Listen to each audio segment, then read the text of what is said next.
So that was the goal for you guys to go through this ATI. I think I announced that. So that was my recommendation. And again, if you guys haven't looked at anything yet, you got a little bit of a challenge ahead of you. So I would stick you just to that GI, ATI. Yeah. So then after today, let's get through 43 and 47, and then my next recommendation is going to be called the diabetes section of ATI, and see if you can correlate that with what we go over today. And see if see if it helps. It's not going to hurt you. I think it's going to help you just bring that more information pulled together. Because again, like I said, this book is just kind of, it's kind of basic. I think this book almost is,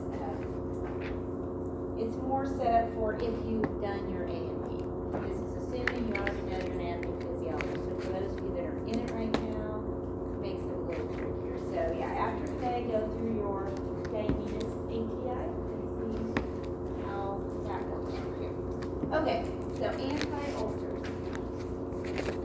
It's pretty self-evident, right? You got ulcers, you're going to take antibiotics to combat them, to get rid of them, to treat them, whatever the case may be. So, peptic ulcers, and you guys can follow along with me in the book if that helps you.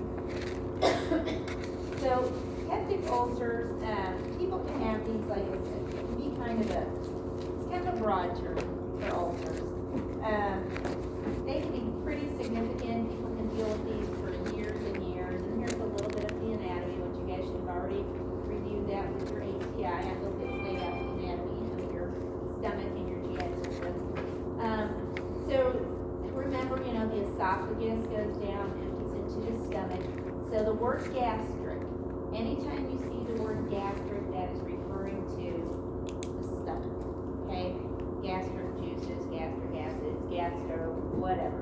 Gastroesophageal reflux disease would be gastric being the stomach, esophageal being esophagus, reflux disease. So it's backing up from the stomach into the esophagus. This is where you hear people have heartburn or chronic heartburn, that sort of thing. So that's GERD. And then your duodenum. So remember, your duodenum is the first part of your small intestine.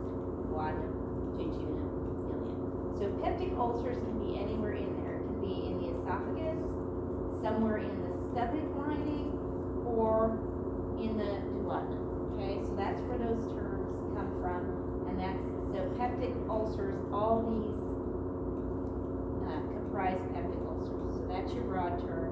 And these are more specific as to where the ulcer is and what type. And there's usually reasons for those, which we'll go over. So the esophageal ulcer makes sense. If somebody has reflux, it keeps refluxing. The hydrochloric acid in your stomach is pretty powerful stuff. It is strong stuff, right? So if that is refluxing back up into the esophagus, that can cause some real damage in the esophagus. And long-term reflux can really cause long-term major damage. And then your stomach ulcer, the gastric ulcer, basically that happens, we have barriers in our stomach that actually protect it from the stomach acids. So stomach acids are designed to break down food and digestion and all that, not to tear the stomach up itself. So what happens is it's not just the gastric acids, it's a breakdown in the lining of the stomach that is allowing those gastric acids to penetrate that barrier and cause issues. And then duodenal ulcer, just maybe over secretion of acids. And also these duodenal ulcers, I don't know if the book lays it out or not. Have you guys heard of H. pylori? So Helicobacter pylori, at the bottom of 568, a lot of times when it's discovered people have duodenal ulcers, they might have that H. pylori infection. We'll talk about that briefly here in a minute. So it's important to know if someone has ulcers, well, what kind of ulcers do they have and how are we going to treat it, right? Obviously, if it's a gastric ulcer, we might treat it differently than we would an esophageal versus the duodenal. Duodenal, we're probably thinking H. pylori, so we're going to have probably antibiotics and PPIs with that. So we'll talk about those too. And then, actually, stress ulcers, trauma burns, major surgery. So So that can happen too. Okay, so again, peptic ulcers kind of being the overall umbrella of the three different types. So your H. pylori, so it's Helicobacter pylori, H. pylori. It's not uncommon, it's a bacteria, and it's a nasty little infection. So typically to get this diagnosed, people have scopes, those are like the upper endoscopy. So they'll put a scope in there, they could take a biopsy of the stomach and see if it grows out. There's actually breathalyzer tests they can do to detect this bacteria, but it is a nasty, nasty bacteria. And those bacteria, what they do, they actually burrow into the lining of the stomach, and it's very difficult to eradicate. So we're going to talk about the treatment for that. But like I said, usually this is going to be, typically your duodenal ulcers are going to be caused by this. So it can, like I said, it's just a nasty little bug, and it's so bad. It's a bacterial infection. So along with the proton pump inhibitors, we're also going to use antibiotics because it's a bacterial infection causing the ulcers. So we're going to use the anti-ulcer agents to help, minimize the effects and give relief from the ulcers. And then we're going to use the antibiotics because it's a bacterial infection causing it. And we're going to use multiple antibiotics. Why are we going to use multiple antibiotics? Same thing we would with anything else, right? We're going to use multiple antibiotics to basically affect that bacteria from the different levels, whether it be the lining of the bacteria. We want to prevent resistance, and this is hard to get rid of. So you will always, for an H. pylori infection, use PPIs and antibiotics, and not just antibiotics, multiple types of antibiotics. Okay, so it's really important to know with that H. pylori. And again, just one antibiotic is not going to probably take care of it. So this particular bacteria is known to become resistant easily. So it's pretty, I don't know if it goes through what the med, a little bit on 568. So usually amoxicillin, tetracycline, clarithromycin, omeprazole, and so there is usually 2 to 3 different antibiotics along with a proton pump inhibitor, along with Pepto-Bismol tablets. So it's quite the treatment, quite the combination. And this is one of those you better tell the patients ahead of time. It's work through your side effects. You might get nausea from this. You might get diarrhea from this. You might get a terrible metallic taste in your mouth from some of these meds. It is important to let these patients know up front it's going to be a kind of an aggressive treatment. It's going to be tough on you. Don't stop taking the medications. Stay the course of the treatment and deal with the side effects as they come, as they arise. Symptoms of ulcers: gnawing, aching pain. A lot of patients may complain of pain in their epigastric area, maybe heartburn, just stomach ache, nausea. There's all kinds of symptoms they may describe. So you have to listen to those symptoms.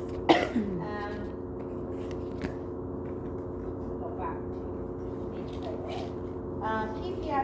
What is your drug to know for that proton pump inhibitor? Get your drugs. Tell me what your drug to know is. What I gave you.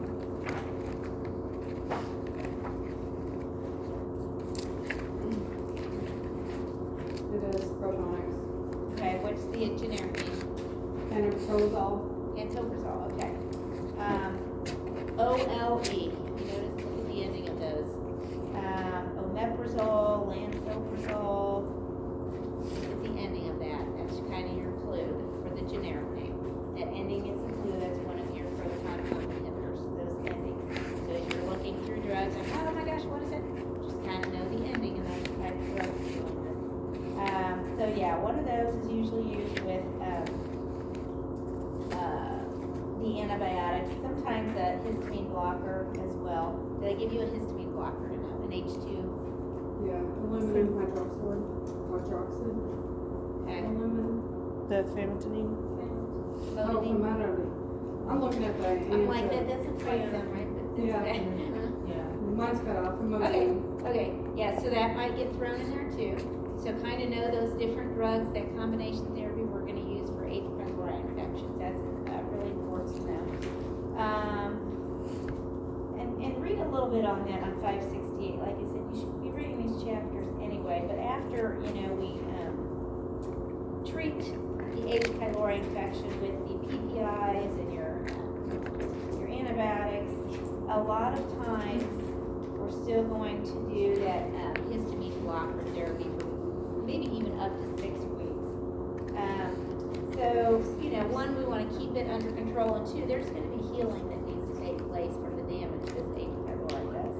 So it's going to be followed up with probably, weeks of therapy for that histamine blocker. So be aware of that. Okay? You guys have never heard of H. pylori? I know. I mean, it's I've seen it, but I've never really read it it. is kind of, it's out there, and the theory is they think most people are colonized with it, but for whatever reason, some people get an active infection from it. Kind of like remember we said, when you go to other countries, people are colonized with it. So they think that we're actually colonized with this, most people, and it just doesn't produce symptoms where other people, it's horrible. So yeah, it's kind of common out there, and I don't know, for me it kind of stands out. I had it 3 times, and it was just horrible. And then the third time, this is your third time? I don't know, but what I found out was the first 2 times, they really weren't clear on telling me the Pepto-Bismol was a key component of it. Because of that, it kind of coats the stomach, so you take the meds and it coats it and holds all that med in there. I'm like, oh, so then the third time with the Pepto-Bismol, okay, it made a difference. So it's just, but it's a horrible treatment, and you just feel sometimes like you want to die from the antibiotics. So yeah, read up on that. Was it quite a bit of time between like each incident, or just? Yeah. So this is what happens. You must have ulcers all this time. So yes, it was. The last 2 was probably I got a clue.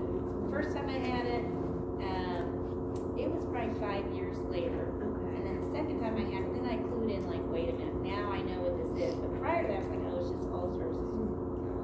It's just me. It's just my So it once you have it, you got clued in like, wait a minute, this. So yeah, but it did a lot of damage to my body too. So it can cause a lot of damage. So it's super important to get treated. Okay, so GERD, I told you, gastro, meaning stomach, esophageal, meaning esophagus, reflux. So the contents from the stomach are refluxing, which means backing up into that esophagus. And again, the gastric acid is pretty powerful stuff, right?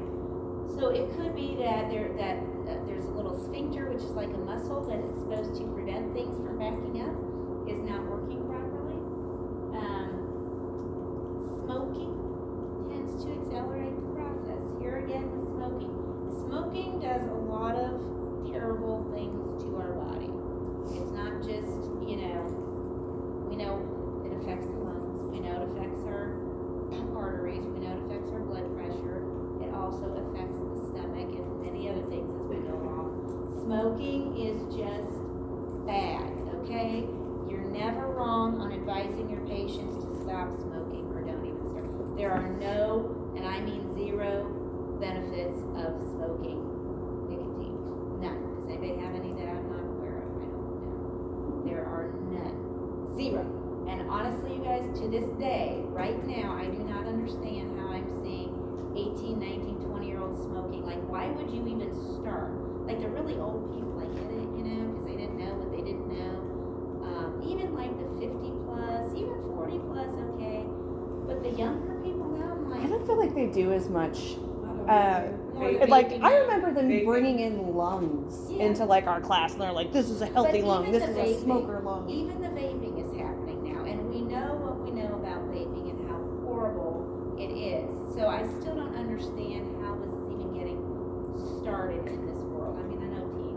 think it's a lot of it's environmental. Like if your family does it and you grow up with it in That's the house. true. I grew up with Yeah, it. that's true. And that's part of it, but I also grew up with it, and I think it goes one way or the other. Either you gravitate towards that, but for me it was like, yes, and it was like, when my friends don't want me in their house because their parents think I smell like smoke, or, so I think it's one way or the other. You continue on that path, or it's like, no way, I don't want that, So yeah, you're probably right. It is environmental too, but there's still, I just feel, and I don't know what they're telling teens now. I feel like, pretty sure we're advising against the vaping and all that, but I know teens are also teens and they do what you do. But yeah, it's just hard to understand how we're still seeing some of these behaviors with all the knowledge we have in this world about our lungs and what these things do. So, I don't know. But yeah, you're probably right. It's more vaping now, more so than cigarettes. But I still occasionally see young people with actual cigarettes, like, why? Just why? I guess the vaping I kind of get because it smells good. They get the flavors or whatever. But yeah. So if we have GERD, we would use the anti-ulcer drugs. Okay. So anti-ulcer drugs work in different ways. Some actually treat, suppress the gastric acid production. Some might coat the stomach, so on and so forth. So for each of those drugs, I think it's important to know how it works. Okay. They don't necessarily specifically cure the ulcer itself, but they treat the underlying cause as to why that ulcer is being created in the first place, right? And there are some that are just helpful in just decreasing the symptoms. So we need to know how they work, and that's why you might see more than one drug used. So again, before the pharmacological approaches, let's talk about the non-pharmacological approaches. Tobacco, alcohol. Dang, with the tobacco and alcohol again, right? It's always tobacco and alcohol. Alcohol, I think, is a tougher one. You have people not do it. I think more people probably partake in alcohol and don't want to stop using their alcohol. It could go either way, I guess. But I think there's probably more social drinkers than smokers. I could leave the alcohol though. Tobacco's the hardest one to get rid of. Yeah, I guess. So, what is the tobacco? Well, it is, depending on how much alcohol you're talking. So True. that's also an issue too. But yeah, so either or. Usually you're never going to go wrong with advising people to stay away from alcohol and tobacco. There's probably no true health benefits from either one. Weight loss, if obese, makes sense, right? All that weight has that, those acids pushing back up into the esophagus. Avoid hot, spicy, greasy foods. That actually might be a hard one for people too.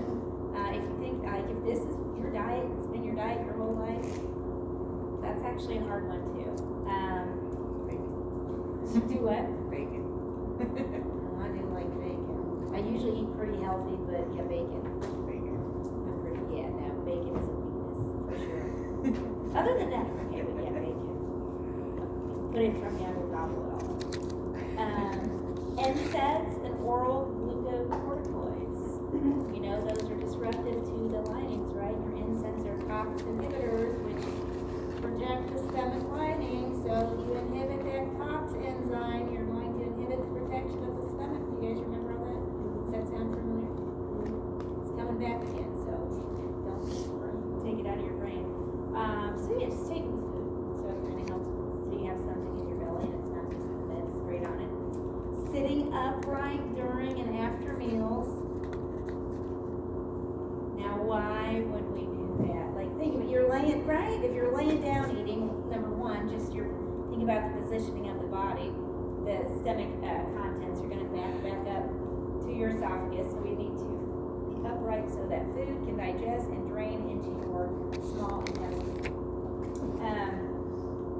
Do not eat before bedtime. This can be a tricky one. Do not eat at bedtime. Do not eat in bed at bedtime. You're falling asleep watching TV. A lot of people do. wear loose-fitting clothing.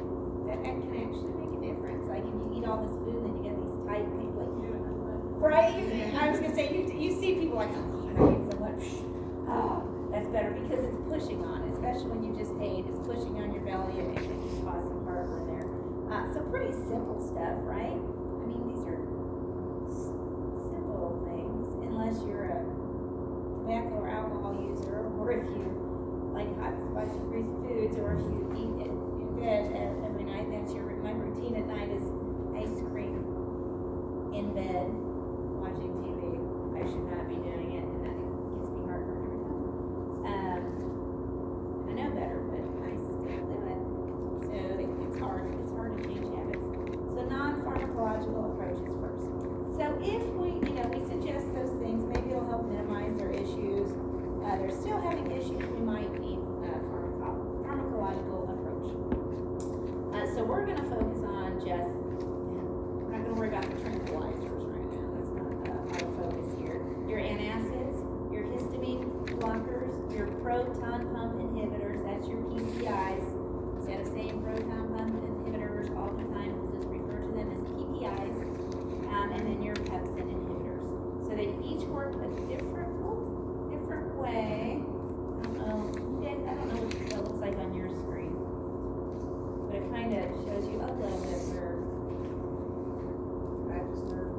vagus nerve. So vagus nerve, like when people vagal out, that's the vagus nerve. You've heard of that term, vagaling out. So you'll hear about that later. So we're not going to worry about the tranquilizers or the anticholinergics. Skip to. Okay, is this one of your drugs to know? I gave you. I don't know why I have a page number on there. I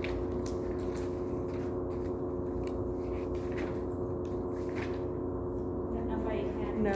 Yes. Nope. Okay. Yes. Where? Yes or no? What are we asking? Is this one of the drugs to know I gave you? Yes. Oh, yes. It is. I see Is it. it? Yes. Okay. All right. Good. We're having these discussions here. Okay. So that's a yes. That's what I hollered out a while ago. Oh. My paper's cut off, so it looked like it was. We know it's for ulcers. So there's that. Okay. Yeah. That's where we start. Okay. So aluminum hydroxide, and there is a prototype drug chart for you on 570 for that. So we have that HCl, that's the hydrochloric acid in your stomach. So what these do is they neutralize it. They don't necessarily cure the ulcers, but they neutralize the acid to give a little bit of relief for damage that acid is causing, okay? Side effects and reactions. Sodium bicarbonate, it can affect calcium carbonate like Tums. Have you guys heard of Tums? So you probably shouldn't be taking Maalox and Tums together, because look what happens. Acid rebound. You guys know anybody that drinks Maalox and then pops the Tums? My father-in-law used to do that. It's like, you need to stop that. And then he would just more and more, he would just drink more of the Maalox, have more Tums. And he could not. It's like you are making it worse. You're causing and he just couldn't understand why they were not working. And he wouldn't listen, and this went on for years. It's like, I'm done. So it can actually make it worse when you're taking those together. Calcium carbonate, so there's some calcium in there too, right? It can cause hypercalcemia, so that's something to think about too. Magnesium hydroxide can cause diarrhea and aluminum constipation. So it can really affect your system. But do know patients with impaired renal function should not be taking this, okay? So usually what this does, so it's an anti-ulcer. One instruction we want to give patients with this is take it about 60 minutes after they eat. Why do you think we would take that? 60 minutes after eating. So it has time to get. What? For your food to get go through the system. Well, kind of. So when we eat, it's after we eat, our body stimulates hydrochloric acid to start, it produces more hydrochloric acid in response to the food to start digesting the food, right? So two parts.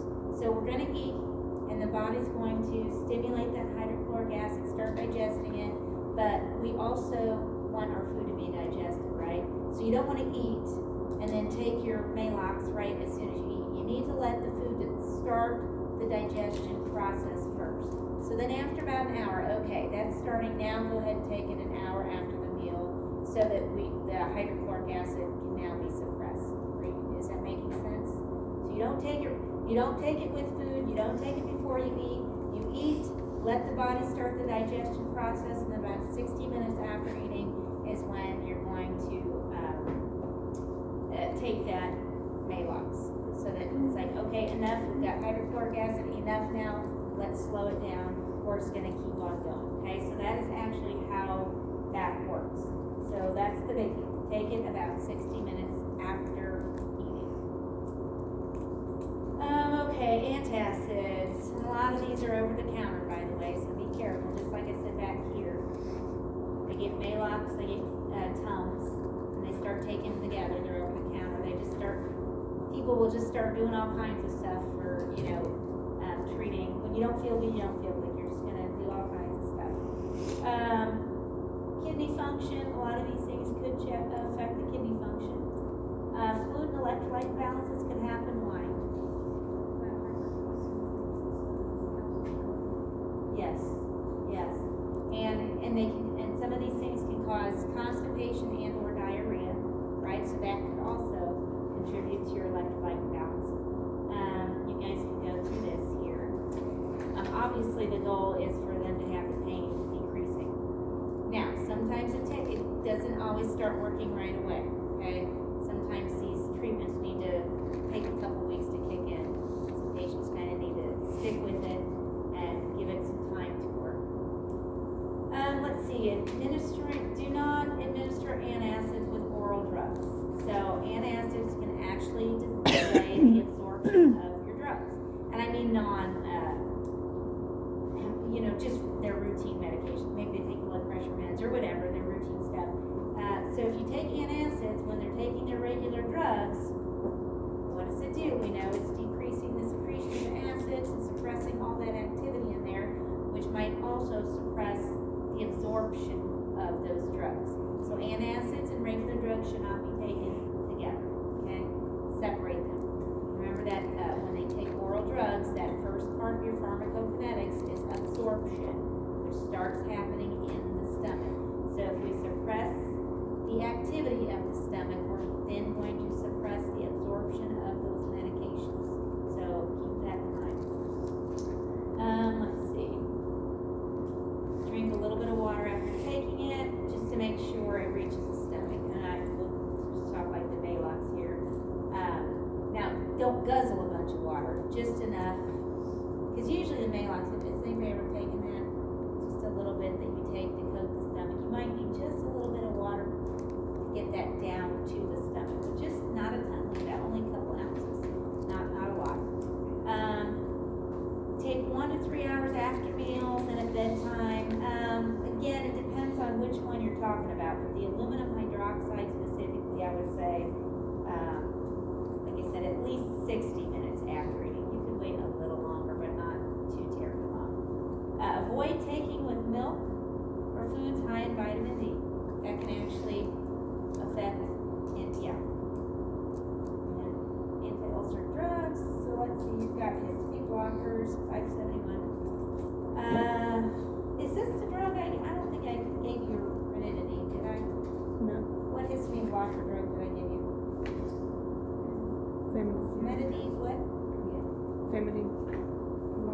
Okay, yeah. And they work the same way. So famotidine, your brand name will be Pepsin. They actually sell that over the counter now. It used to be a prescription. But they work the same way. It's going to block the receptors, and it's going to actually, the way they work is blocking the secretion of the gastric acid. So maybe your stomach's just overproducing, over-secreting. It's actually going to go down to that secretion level and block. It's an H2 blocker. It's blocking something, right? So in this case, it's blocking the secretion of that gastric acid. And so what it does is promote the healing by eliminating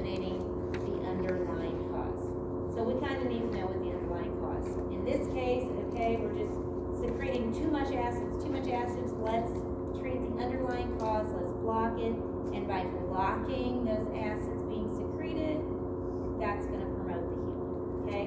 So it doesn't directly heal it, it just treats the underlying cause of the acid secretions. And there's some of your side effects there.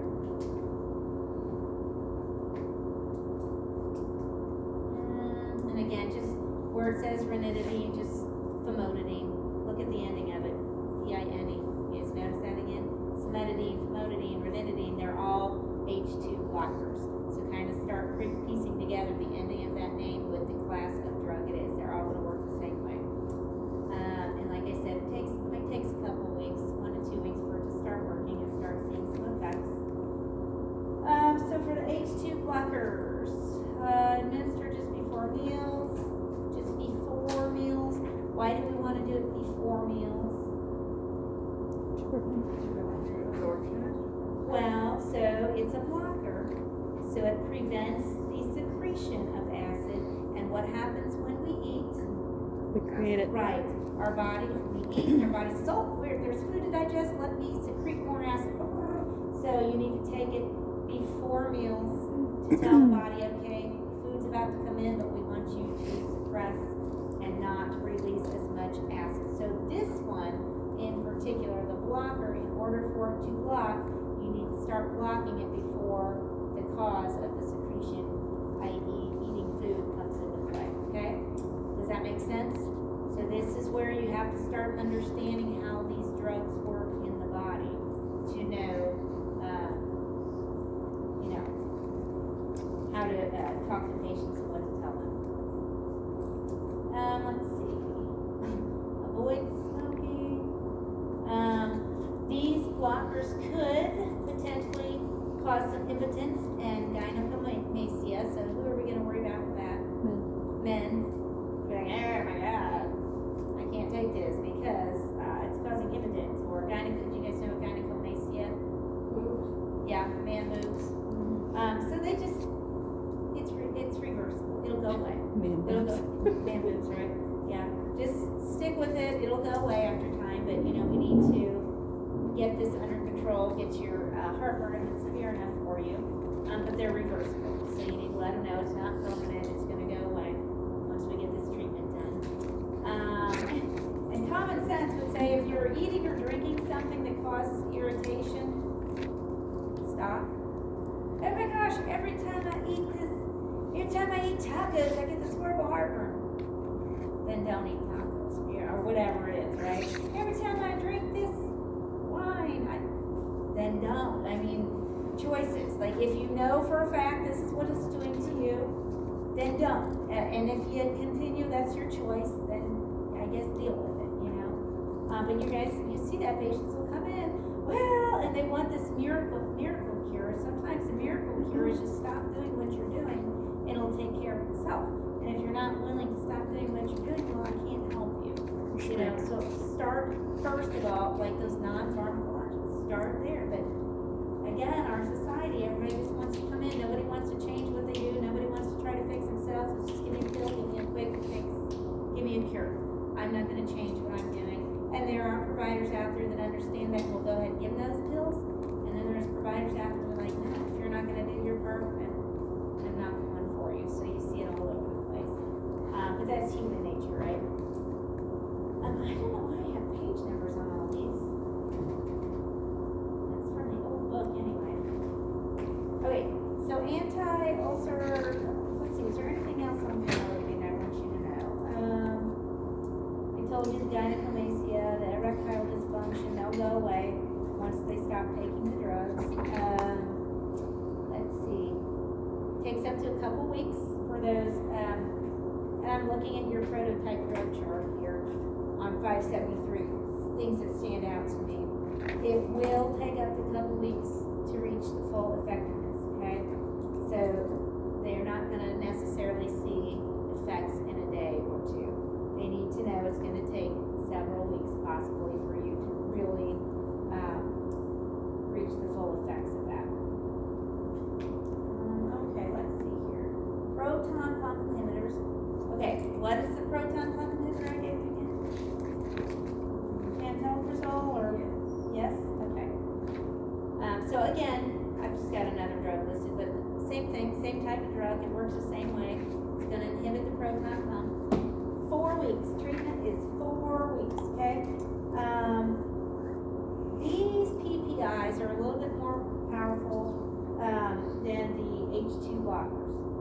So they, and look at 574, inhibit gastric acid secretion up to 90% more than the histamine blockers, okay? So they're kind of the final step in that acid production. So it takes 4 weeks. So they work a little more specifically than the H2 blockers. The H2 simply just blocks the amount of acid that it allows to be secreted, like kind of like a barrier. Where these PPIs actually inhibit an enzyme. So they work a little more specific. We're dealing at the enzyme level, okay? That's, you don't need to go deeper than that, but just know that's why we don't always jump straight to these here. It just depends on what ulcers they have, what kind, what's the cause. So. They had me take Nexium for a full year after having gastric bypass. These PPIs actually, even without the bypass, like people that have ulcers or H. pylori or whatever, usually they will say a minimum of 4 weeks.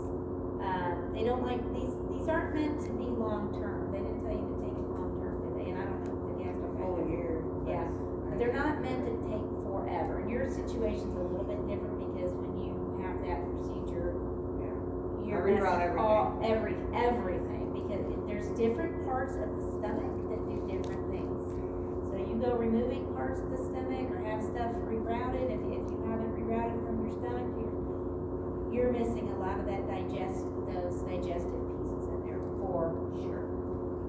So yes. So typically though, it's about 4 weeks treatment for these. Could go longer depending on the cause.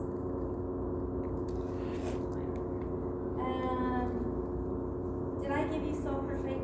Yes. Okay. So what this does, it's like a coating. It's like a thick paste, and it's really thick. It works pretty well, but it just coats that stomach and prevents those acids and the pepsin from coming in through there, causing damage. Side effect: constipation.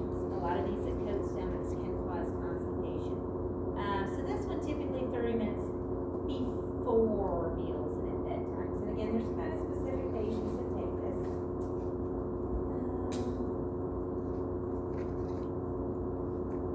I don't think I gave you. Did I give you guys anything other than the sulfurate? That's it. That was it. Okay. And you guys can read through these yourselves. Let me look at these. Let me make little notes in here. Sulfurate. And again, look through your blue boxes for those nursing process things. And now we're going to jump to diabetes. Diabetes could really be its own thing, but we had to put it somewhere. But we'll talk about why we put it here. So we're going to go through the high points of diabetes. We're not going to get super deep with diabetes because I think you guys haven't started that probably in 105 yet. What do you want in that? I think we're doing that next. Oh, is this the test on the 50,000 chapters? Yes. Yes. Good, okay, good. All right. Maybe diabetes is in there, maybe not. Do we know? It's I not. know, it's like anemia. Yes. Oh, this, all that blood stuff. Blood All stuff, yes. blood and cancer and all kinds of stuff. Yeah. Like I should be in that corner crying. Yeah. I came close to crying a couple times trying to say. I did cry. So it sounds like this is gonna be the worst of all of them, I'm guessing. Yeah. So keep that in mind. Oh, okay. No matter how bad this is, keep in mind that it should get better Get after better. this. Gonna break you in and beat you down in test one just to build you back up. So keep that in mind, okay, it's gonna get I'm better. telling you what, How many exams do you have in class? like every other week starting this week. Yeah, and I think she's worked around your schedule to Good where. time. Yeah, Which is we nice. try, and I told them here, but there's nothing, we can't work around it here, it's No, every other week. But yeah, so we did kind of connect and try to That's nice. avoid that. It helps. It does. We try, I mean, there's only so much you can do with AP classes. So yeah, I think it should probably be your worst exam in there. That's encouraging. So go in there with hopes, like, okay, it shouldn't get worse than this. This is the worst. And then if you excel at it, even better. Well, at orientation, I don't know if y'all remember that girl said, expect to fail your first test. Now, I Yeah, haven't failed I- my that's- test yet. yes, right. Yeah, one of your students last time. Yeah, that's such She in my said, mind. she said, Okay, expect well, to fail your first test, and I haven't failed one one yet, so I'm like, That is terrible. Yeah, that was the last Who one is that this? sucked. I don't know what It her was when name she wrote was. that. When That's terrible advice. Yeah. Nobody wants to hear that. Oh my God, that's all. Right. That's awful. Yeah, I know. So It's I was stuck in like, my head, too. my first test, I was like, Oh, no. like, I don't even know. I did. That is terrible advice. Yeah. Panicked. I was so panicked. Oh my And then I ended up getting like a 90 something on it, and I was like, thank God. So now you know, and this is what I tell students. Well, and I hear this. Well, so and so from last year told me. Well, why are you listening to them? Don't listen to what Everyone's people. different. Everyone's different. Every experience is different, and everybody obtains and retains information differently. So don't even. Or I hear this right now going on. Well, don't take so and so for A and P. Just don't. Just stop. Stop all that. Stop all that. You're gonna get into it. Whatever you put into it, you're gonna get out of that. So don't. Try not to focus on other people's experience. Case in point. You did not fail it, and Yeah. they got you all I started. really thought I was going to. Yeah. So no. And then I passed it, and then I thought maybe she meant the next Yeah, one. maybe it was So another then I class. come in Like, here and waiting. take my test, and I pass it, and I'm like, maybe she meant, now we're nursing a new class, so maybe she meant that one. No. So, That's- and that's today. Yeah. You gotta Honestly, let I that stress go. this class more than any class, really. There's what? And I then she stress this more than any class, really. So and far. then she even said she was to the point she was gonna quit, remember? And like Yeah. and they had to like Well, this sounds like you guys had it. Yeah, it was really intimidating. There was two, an orientation, the girl said expect to fail your first test. Yeah. Yeah. So I wasn't at the orientation. No, That's, you- that's terrible. That's You terrible. should've been at orientation. Yeah, no, I was. No, you got. I don't know where I was, but You I have was to- at, I was like in Indy that day, yeah. Well. Now I wonder who that was. That's terrible advice. So when you guys graduate, and if you come back to speak to future students, don't say crap like that. Like think about how The you orientation. Yeah, They're she gonna told us fail your quit our first test. jobs, we were gonna fail our test. Yeah. They said that one Something was about the girls drama, that and then quit. I was like this in They had to call orientation, them back like, into They COVID. mainly focused on drama. They're like, there's gonna be so much drama. You guys are gonna like each other. Like, Now I will say last year's group was a lot of drama. That's true. I don't think we've had. I don't think We've so had either. a couple. I feel like they Every left. month, Yeah, but- I knock on some wood, y'all. I feel like they Yeah, left. Ours seems like it's going pretty good. If we're over 8 weeks into it, if there was gonna be major drama, we'd already had it by now, so we got a good group going. They dropped out. There's Yeah, that. they left. We got a good thing going right now, so don't screw it up. That's None of right, yeah. you. Oh my God, that's horrible. Yeah. That's terrible. So I've been scared chicken in my Me boots. too. Every exam, like maybe this is the one she was talking about. That is awful. That is awful. Okay. Well, I mean, I think, but you know what? You guys are here now. You kind of see how you get the flow of it after a while. I mean, there's some hard knocks along the way, and it is a hard flow to get. Will this be your It first is. exam with Jillian then? Yes. Yeah. Yeah. So then you'll get the flow. I'm only worried because it's on ATI, and I do not do well on anything with ATI. I don't retain it. I don't know what it is. I She can't. doesn't make the It's her. questions. Yeah. She makes the She question. makes the questions. She does. It's just a different platform. But it. Do what? There'll be more NCLEX Yeah. stuff. Yeah. A certain percentage of them are, yeah. So. Well, But it's just a different platform. But listen, I can know all the information, and on those little modules that we have to do, I go in there and get like a 60 or a 40. Right, okay, And but I'm now like- keep in mind, that's the ATI questions modules. Like you said, she makes her own questions and puts Yeah. them into ATI. A So lot it's of her not questions will ATI be like the Kahoot, just different Yeah, topics. She yeah. couldn't make them exactly like the Well, Kahoot. I'm scared. And the ATI is simply, the ATI modules are simply an adjunct for you to take in the information, but those are not the exam questions that you get. It's not those. I don't care, it's all hard. What? I said, I don't care, it's all It hard. is all hard, I'm not gonna sugarcoat, it's all hard. It's Every all bit hard. of it's all hard, it is. But you guys are doing it, you're doing it, you can do it. Alright, so let's talk You don't worry. diabetes. Okay, I've done my Yeah. very best. You can have my nonchalant care for everything. Oh, I'm over here like, about it, like Tess, she doesn't worry about it, like just. I'm always like, I feel like I should be, everybody around me will be like, I didn't sleep last night. And I'm like, I went to bed at 8. A little anxiety is productive, right? Yeah. A little anxiety is productive to get you going. Too much anxiety, you're puking and barfing and crapping your pants and like, no. I feel like outside of school I've had so much ridiculous, crazy stuff that like This is school your is just like, It's your complex. just like, Coming to nursing school to calm down. I'm always like, So you know somebody's got some issues there, right? Like, if you're in nursing school, this is your common place.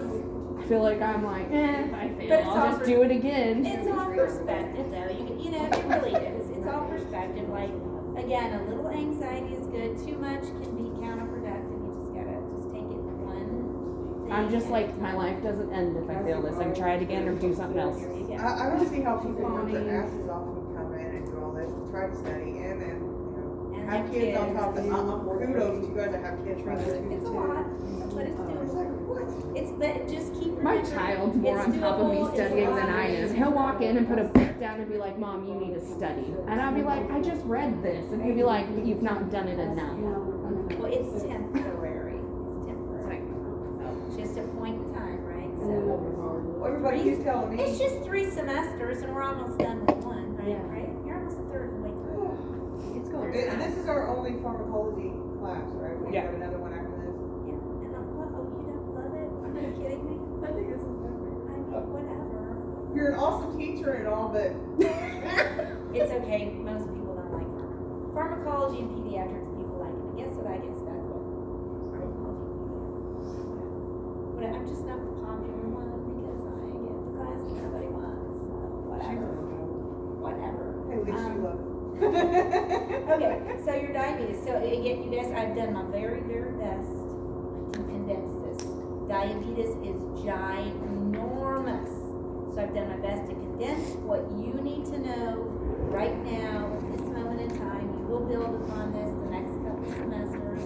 You can't know all this at once. But we have to talk just a little bit about diabetes and how it works a little bit in the body. We gotta go through some of the pathophysiology of it to understand it a little bit. Again, I've done my best to shake it down. So there are diseases that result from diabetes. So diabetes mellitus is a chronic disease. And we'll talk about the type 1 and type 2. So big organ with diabetes is your pancreas. Okay? Your pancreas is what releases insulin. And we'll talk about that in just a minute. So diabetes, there's type 1, there's type 2. Your pancreas needs to be healthy. There's little cells in the pancreas called islets of Langerhans. What? That's what releases those beta cells. And again, I'm not going to go super deep, but we will. Islets of what? Do what? Islets of what? Langerhans on page 623, right there with the introduction. You are going to hear about that over and over. Very first paragraph. Okay.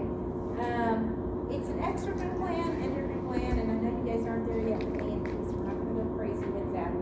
But it's the beta cells from the islets of Langerhans that are stimulated to secrete insulin. Okay? So insulin is a hormone. Okay? So I don't want to get too confusing on you here, but insulin is actually a hormone that is produced in the body, and this is an important point. Insulin lowers your blood glucose, and we're going to talk about how it does that. Insulin is a hormone produced by the body that lowers your blood glucose, i.e. sugar level in your blood, okay?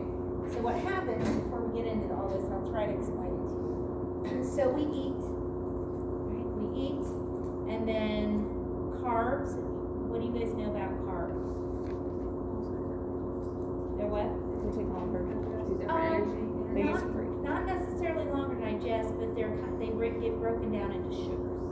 Okay, so if you may not know this yet, but as you start working with diabetic patient, a big focus with diabetics and treatment of diabetes, whether it be type 1 or type 2, a big focus in the treatment of diabetes is diet and carb counting and carb control. Because carbs, when we eat carbs, breads, cookies, like who doesn't love carbs, right? When we eat carbs, they break down into those simple sugars, and then we will then need more insulin to lower our blood glucose. So they break down into sugars, go into our blood. So this is why after we eat, glucose levels are going to go up a period of time after we eat. This is also why, which we'll talk more later, why we give insulin before we eat to diabetics. Okay, so just kind of remember this. We'll talk more about it when we get to the insulin. So we eat particularly carbs. They break down into simple sugars, and then those sugars are floating around in our blood. Okay? So think about sugar. So your blood, you got all these sugars floating around the blood. It makes it thicker.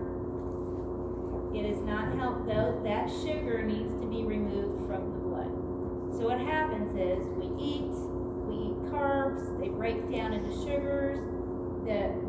Glucose level in our blood rises. So then after we eat, what our body normally does when it is functioning properly is it stimulates the pancreas, specifically the islets of Langerhans. It stimulates the pancreas to secrete insulin. Okay? What does insulin do? It lowers blood glucose. So how it works is we eat, those carbs go in the blood, our blood glucose level goes up, our body recognizes that, secretes insulin, and then what insulin does is goes and grabs those sugar molecules that's floating in the blood, right? So it grabs those sugar molecules, and insulin takes the sugar, the glucose, out of the blood, okay? It removes it from the blood, it lowers our blood glucose levels, and then it will then take that and take it where it needs to be. It goes to muscles or wherever it needs to be in the body, and then whatever's extra, it sends to the liver, and the liver stores that, and it converts it to something called glycogen. So that's sitting there in the liver storing, right? So we ate all this extra sugar, insulin is secreted, it takes the glucose out of the blood, takes it to our muscles and wherever else we need it. What's left over, it's now in the liver. So now it's sitting in the liver stored as glycogen. So then what happens is you exercise later. Sometimes you're like, oh, but you need energy, your body needs energy. Say you haven't eaten or whatever. It can then pull that glycogen from the liver and convert it right back to glucose for energy. So the liver has a role in this as well. Are you guys following me so far? Okay, and again, after today, I want you now to go to ATI and review diabetes and ATI. So it's simple, but it's complicated. Okay, and again, I'm trying to simplify it the best I can for you. So that's what happens with diabetes. Type 1, type 2, whatever. And I'll talk about the two different types. But so think about, I said we eat and all that glucose flows in the blood, right? Think about sugar. There's probably videos you can find on this. If our body is not secreting insulin, which removes the glucose from the blood, all that glucose is just going to stay floating around in the blood. Think about blood full of glucose. It gets thick, it doesn't flow well. This is why people with uncontrolled or poorly controlled diabetes end up with heart issues, kidney issues, vision issues, because you got that thick, sugary blood trying to make its way through the circulation. So think about that. It's not going to flow very well, is it? And it's very common for uncontrolled or poorly controlled diabetics to have circulation issues. And when you guys get there, you're going to learn about diabetics with, foot wounds or leg wounds, or why is it so important? Because if they don't have good circulation, that sugary blood flowing through there is not flowing properly. So they get wounds that don't heal. They end up with kidney damage. They end up with heart disease. They end up with eye disease, because these are all integral places we need that blood to freely flow and circulate. So just picture thick, sugary blood trying to flow, and it's just kind of thick and not going real well. Does that make sense? I'm trying to keep it as basic as possible. So it is so important for diabetics to have their blood glucose levels under control. Okay? So I'm going to throw one more thing at you before we get here. You guys heard of hemoglobin A1C? Yes. Okay. What do you know about that? Going below 10. Yes, but it's basically a range of what your blood glucose levels have been running over the past 90 days. So if we're trying to first diagnose somebody with diabetes, or if we're trying to see how their diabetes is being controlled, we do this hemoglobin A1C. So that gives us an idea. Okay, over the past 90 days, it looks like your glucose has been elevated. Why 90 days? Where's that 90 days coming, do you think? I don't know where you guys are in A&P. How long do red blood cells last? Okay, so about 90 days is what we're looking at for red blood cells, because the red blood cells, if they're carrying all that sugar on them, because again, if we're not removing the glucose from the blood with insulin, either enough or sufficient or any insulin, those red blood cells are going to carry that glucose, and it's just going to build up, build up, build up. So what we're looking at is those red blood cells and how much glucose they have attached to them over the past 90 days. So that higher hemoglobin A1C tells us, okay, there's not enough insulin to get those red blood, or to get the glucose off those red blood cells, so we're hanging on to it. So that is where your A1C comes in and where it's elevated. So that elevated tells us, okay, we're not controlling it well. And again, we might look at that for people that we're first diagnosing with diabetes, or as kind of routine protocol to see how their diabetes is being controlled, okay? I think it's if it's over 114, you're diabetic. If it's under 115, you're. No, don't get too mixed up in that, because 114 is actually not even the number. It's a lower number. So, like 5 to 7, it's a smaller number. And don't get caught up with that, because it really, you're going to see different providers. That's more of an individualized thing for a patient, really.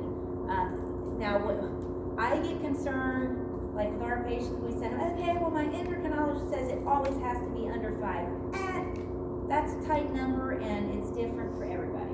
Sometimes you have to look at the patient themselves and what is going on with them, and so on and so forth. But there are obviously, anybody with a high number is no good for anybody.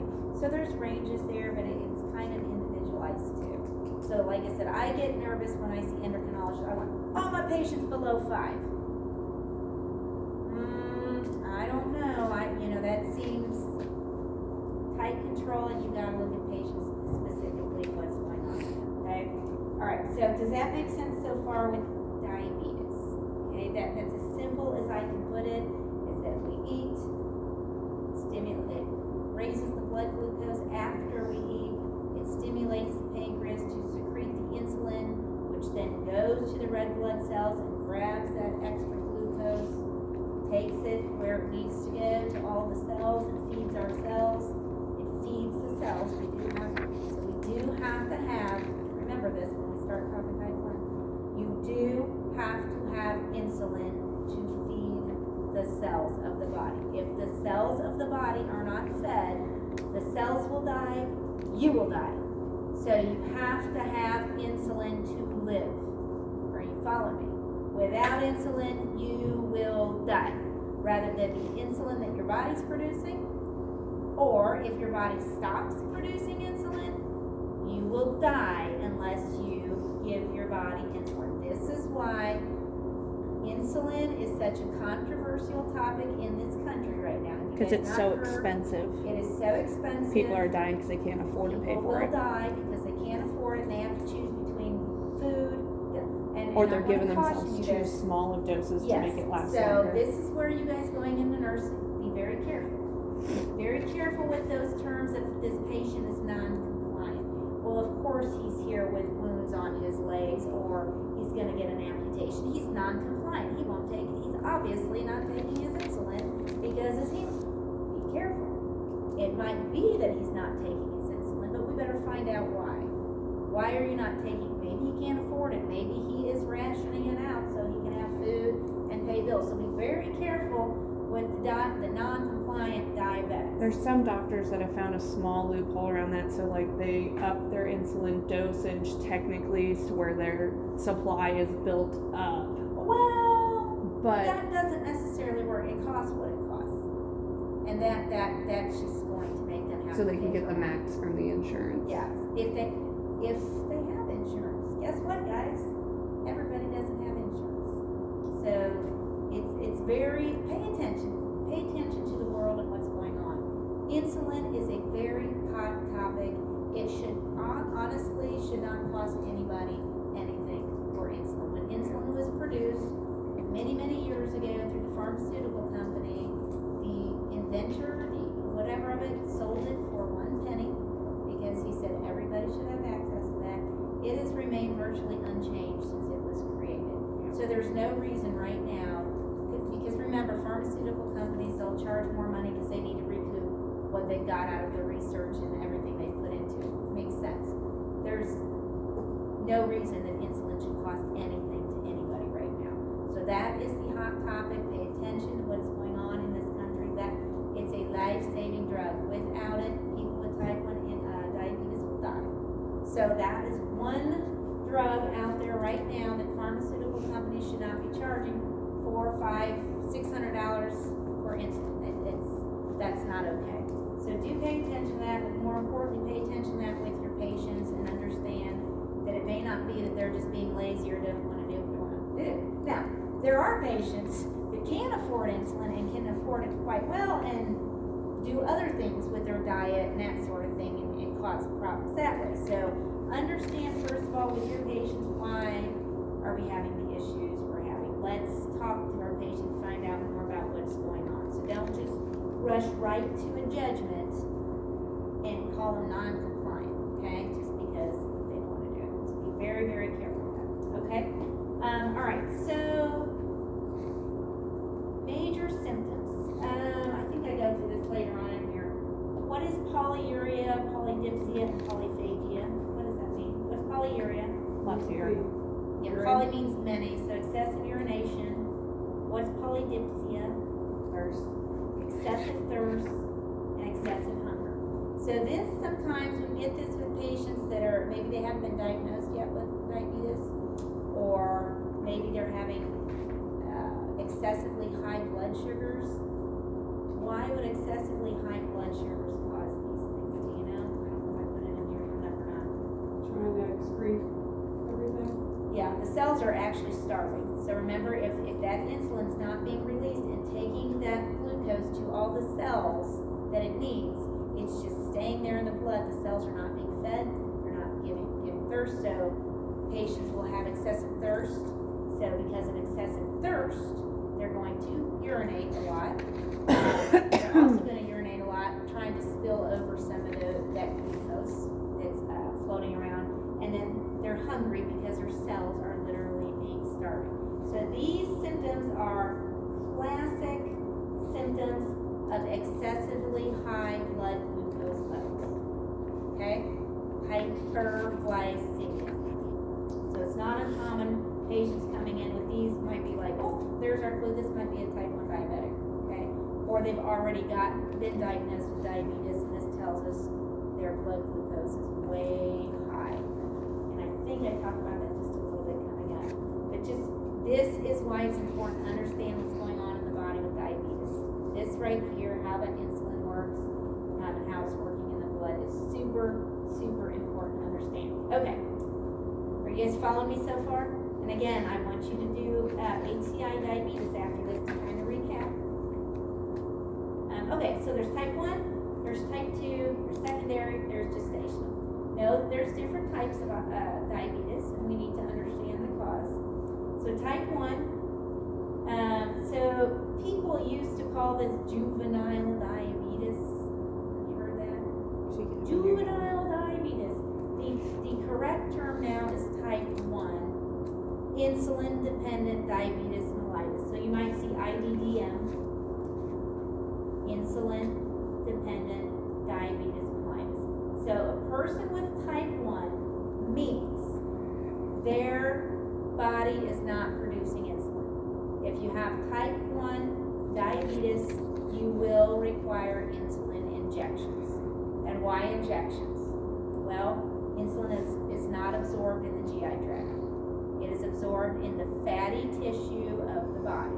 So if a person with type 1 diabetes will require subcutaneous insulin injections, whether that be with injections, through a pump, and we're not going to get caught up in pumps, there's a million one out there, but they all do the same thing, it's in the subcutaneous tissue, okay? Type 1 insulin-dependent diabetes mellitus requires outside insulin to be injected. They will die without it, okay? The pancreas is no longer functioning. It's no longer secreting the insulin required to keep that in order, okay? There's type 1, I don't know if this through here or not, type 1. And there's genetic factors involved, by the way. I don't know if it goes that deep into this or not. So there are genetic factors involved, really with both of them. And again, the type 1 is just kind of, it's just a tough hand to be dealt. But what we're seeing with type 1, I don't know what the evidence is out there, but what we're seeing a lot is people diagnosed with it not long after having some sort of infection. So they're wondering now if there's some sort of viral component to people developing type 1 diabetes. We don't know that for sure. But we also know there's genetic factors. You see multiple people in the same family end up with type 1 diabetes. So the onset. So it used to be called juvenile because typically type 1 diabetes, it was always diagnosed when you were a child. We're seeing some things now. We're starting to see people get diagnosed with type 1 diabetes. Several years ago, like, my gosh, we're now seeing teenagers. Oh my gosh, now we're seeing people 21, 22. Now we're starting to see people in their 30s diagnosed with this. So it's very interesting. We don't know what the heck is going on. So it used to be something diagnosed as a child, which is why you'll still hear juvenile diabetes. But technically, it's IDDM, okay? So non-insulin dependent, type 2. So this is the most common type, okay? Type 2. So what happens with type 2 is, so non-insulin dependent.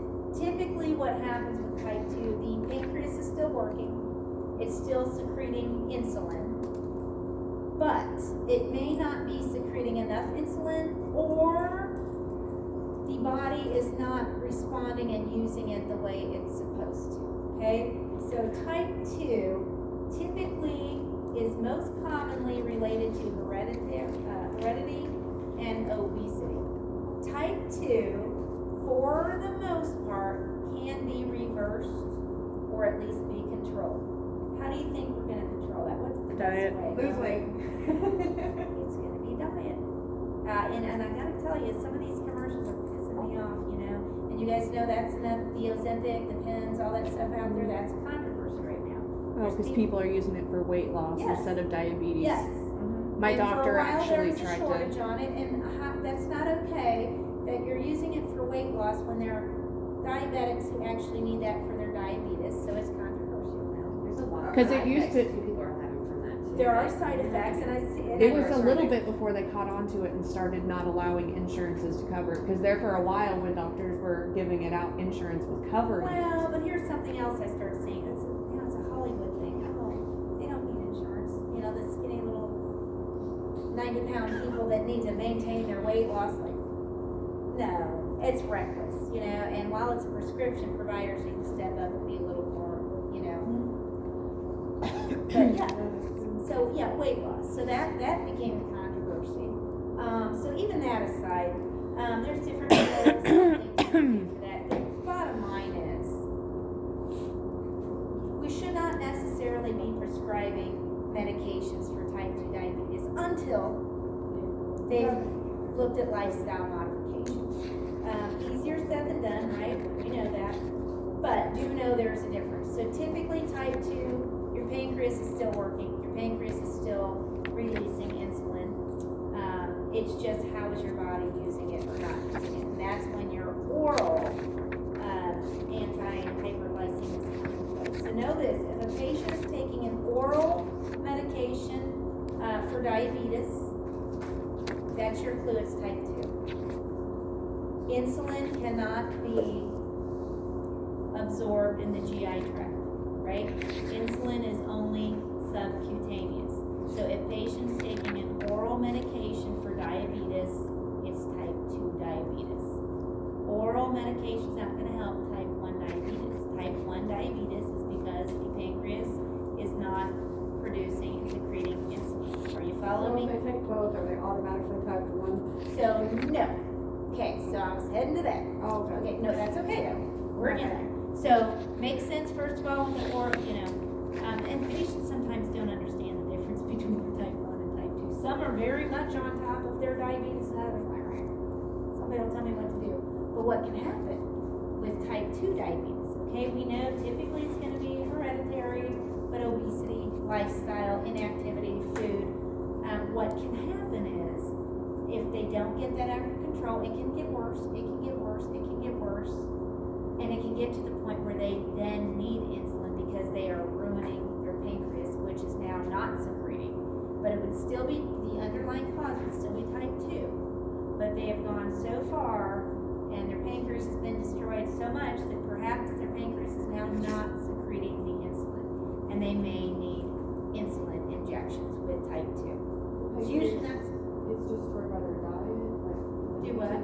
Does their pancreas get destroyed by their diet, like continuing to eat that? yeah, because what's happening is that, yes, it kind of almost like backs up to the pancreas, kind of like it's just not getting it out, and it's making the pancreas work too hard, okay? So it's like, we're done, it's out. So that's not as common, but you can certainly see type 2 diabetics. So it's important to know what type of diabetes we're having. And how they, but yeah, so it can definitely happen with type 2. Again, not as common, but you could see it. Something else could happen with type 1 or type 2. If you look at the bottom of 623, certain drugs can increase blood glucose, okay? So this is what, when you mention insulin for type 2 diabetics, this is kind of a common thing, like hospitalized patients, right? They come into the hospital for whatever reason they're in there. Maybe a respiratory thing, I don't know, whatever reason they're in there, and we give them steroids. So you might have patient type 2 diabetics admitted for whatever they're admitted for, we give them steroids. Steroids very, very, very commonly cause hyperglycemia, okay? And it can elevate it pretty good. It's temporary, but what can happen is your type 2 diabetics, when they're hospitalized, we might order insulin injections. They might be like, whoa, wait a minute. I don't do insulin injections. Like, I'm type 2, I take my pills well. Just while they're hospitalized, we might have to give some insulin because of the other treatments we gave them, i.e. Steroids, number one. Sometimes diuretics. So again, there's sometimes things that that we do when they're hospitalized that can elevate their glucose level. Doesn't mean that they're poorly controlled or they're not doing what they need to do, but we might need to temporarily give them some insulin for that reason. Or type 1 diabetics might need to temporarily increase the dose. We're like, I don't understand, I'm always so well controlled, and now I come here, you guys got me all out of it. It's the medications, it's temporary. When we decrease that, you're gonna get back to where you are. Steroids, number one culprit of elevating the glucose. And by the way, it can elevate the glucose of non-diabetic patients. So be aware of that too. Patients get hospitalized like, what? Oh my God, do I have diabetes? Why am I not necessarily. It's what we're doing to you. One of those side effects of steroids is hyperglycemia. Okay. Let's see. But again, everything's going to go back to normal once we stop those steroids. But steroids, number one culprit. So blood glucose remains greater than 200, diabetes can occur. So usually about 80 to 100 is your normal fasting glucose. Has anybody ever got a glucose test done? So my doctor's a stickler. My last fasting glucose was 101. She's like, oh dear, I have to keep an eye on this. I was like, God, I know this is serious. This is 101. Oh my God, like, do I have to diabetes? 103. 103, that's pretty good. So, and again, like, she's just very fussy, and I was like, let's calm down in here, let's just calm down. It's 101. But in the back of your mind, it's like, she's usually pretty good at that stuff. Is this kid gonna have diabetes? Oh my God. But no, usually 80 to 100 fasting. Why fasting? Why are we checking it fasting? Because you don't want to have the carbs and the stuff and shit. Fasting, I mean, yes, you've been without food. If you do it fasting, so this tells us what your glucose is normally running without food. Because obviously, if you eat, your glucose is going to be higher. That's not going to give us a good indication of how your levels are. So fasting glucose is the best when we're trying to determine if somebody has diabetes or not. So usually if it's staying greater than 200, because sometimes depending on what you eat, you may not want to know what your glucose is after a meal, right? We don't always want to, if we're not diabetics, we may not want to just be, oh, let's just for the heck of it see what I, don't do that, don't do it, especially depending on how many carbs you eat.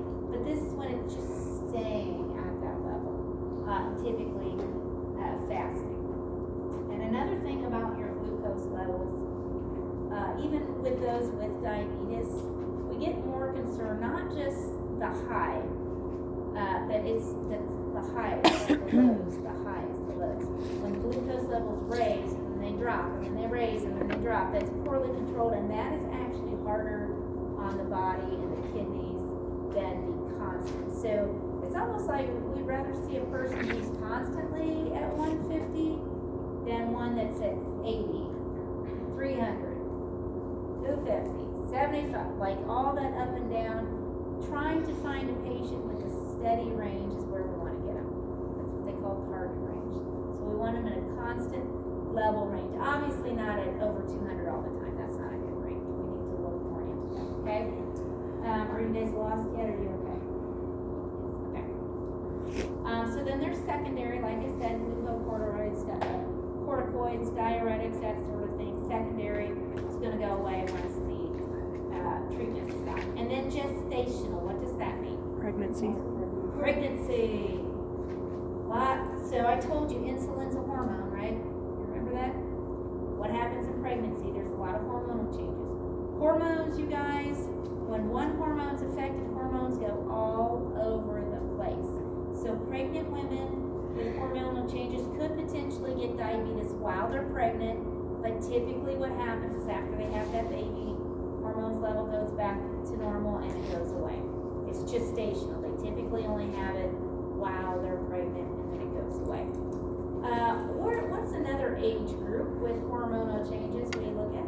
Teenagers. Puberty. So you might have those teens that have type 1 diabetes and then they hit puberty and they're like, oh my God, I don't understand, we've had this diabetes under control. It's been so well controlled up to this point. Well, hormones are setting in, so they're all over the place trying to regulate it. Anytime one hormone is affected in your body, they're all affected. It is a vicious cycle. So you might see teens with type 1s that were previously well controlled all over the place. Not going to be started on teens because they don't follow rules and instructions anyway. But hormones. Insulin is absolutely a hormone that lowers the glucose levels. Okay. So I think I already told you all this. 70 to 99, usually they're like 80 to 100. So your A1C,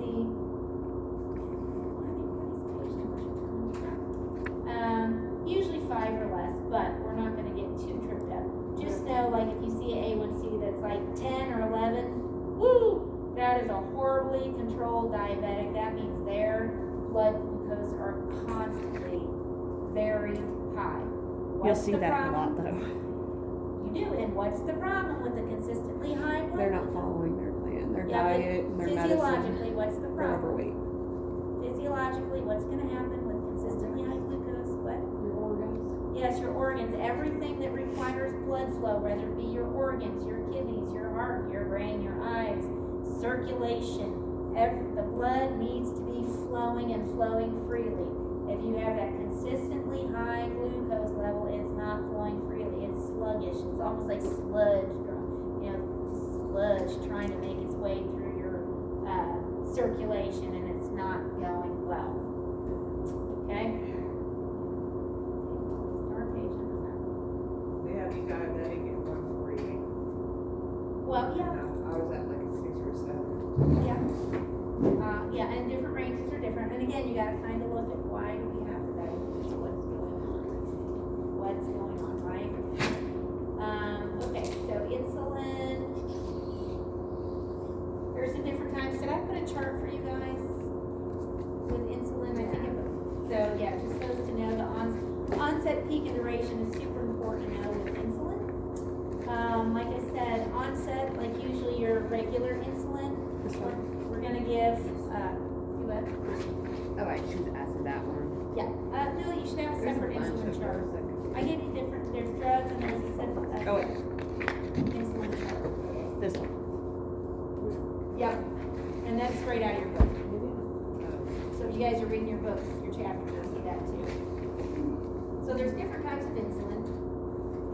So your rapid and short acting are usually what you're gonna give before meals. Why are you gonna give that just before a meal?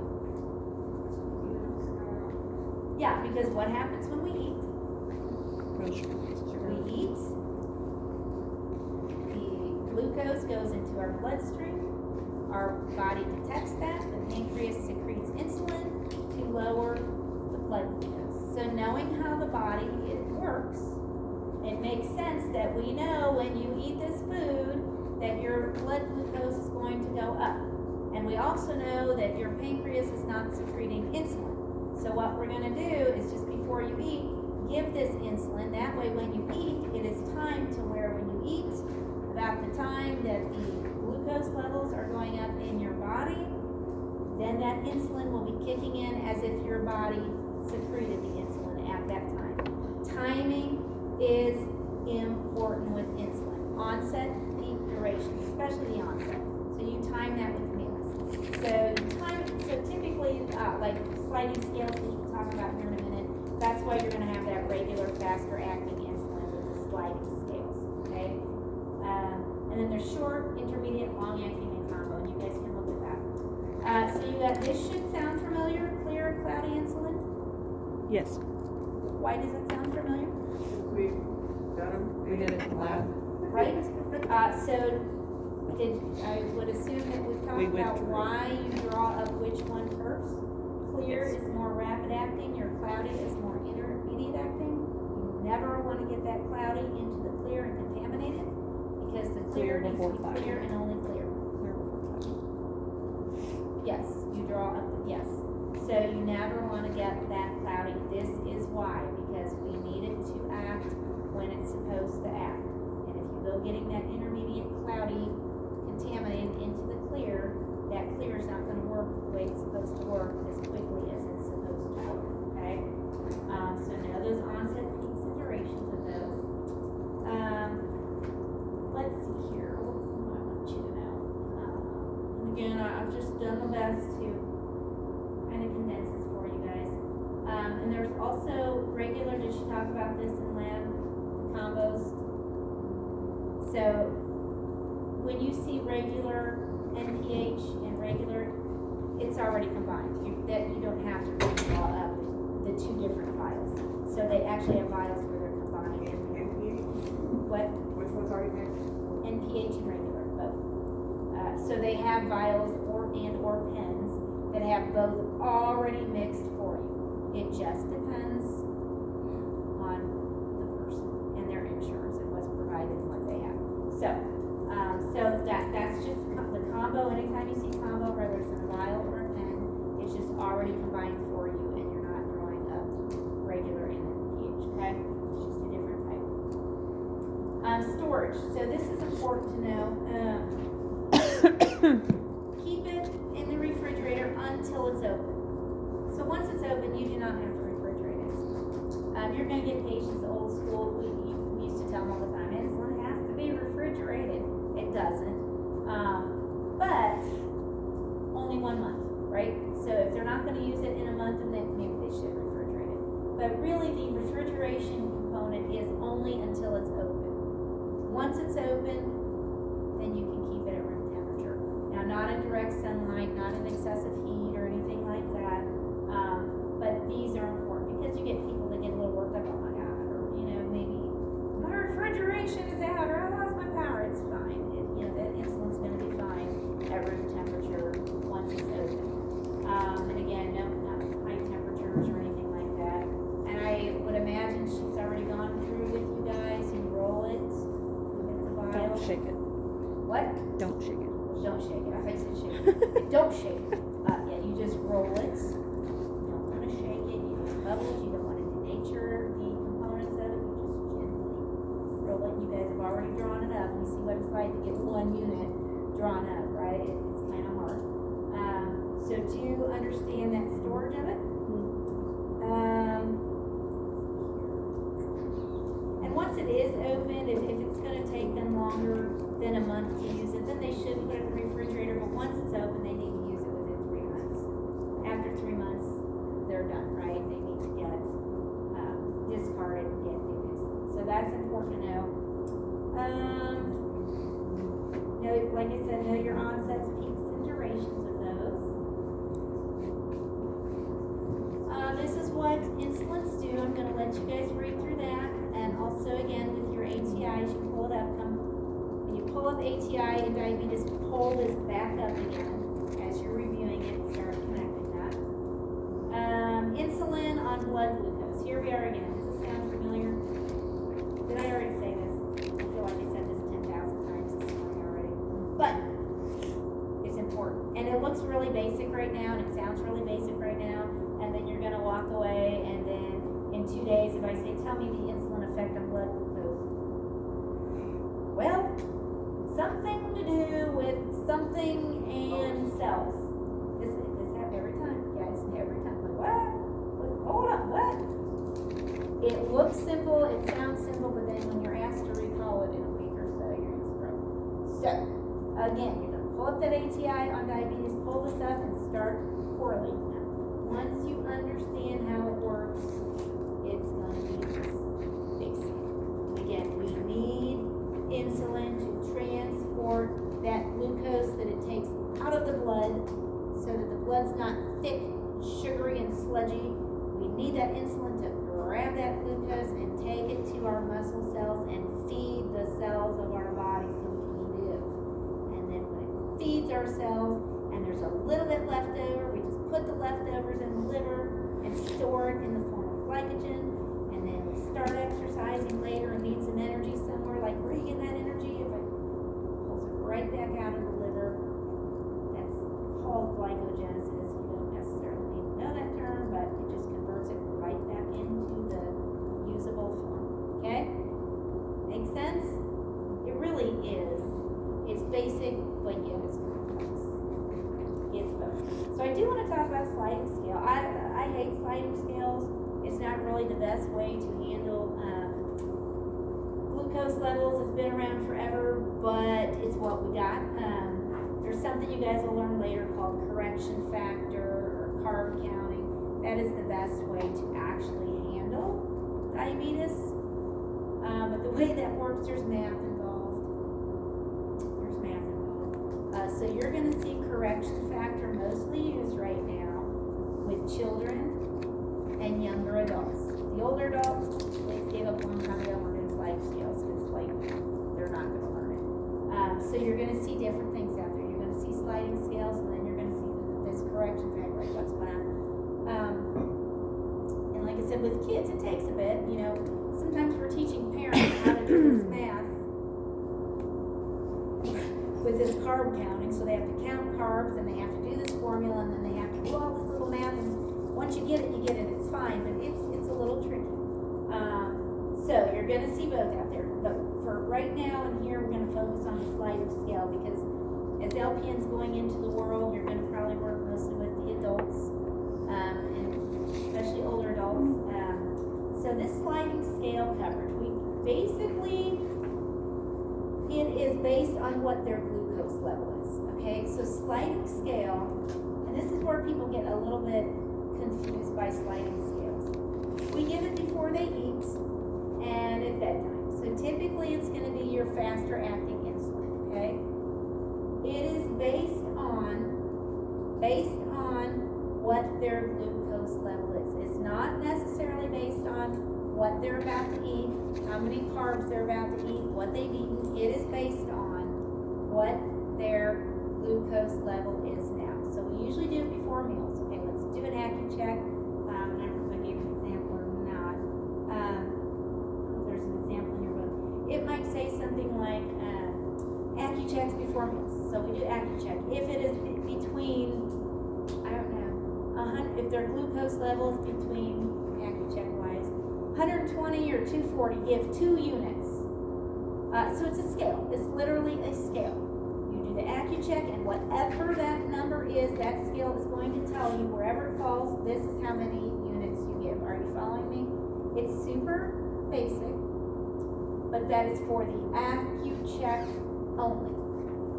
So what you might also see is, based on their AccuCheck, this is what you give. Then they also might say, give an additional 3 units before meals. Because now, so that is based on where their glucose is now. Then then we're gonna have to give more insulin based on what we think they're gonna eat. Is that confusing? No? Okay, so bottom line, sliding scale insulin coverage is gonna be a more faster acting insulin, your regular insulin. It's gonna be based on their glucose level that they obtain prior to eating. That's it. It's not any more complicated than that. Now, it's not as effective as your correction factor where you're actually taking into account carbs and da-da-da-da. So it's more complex if you do correction factor.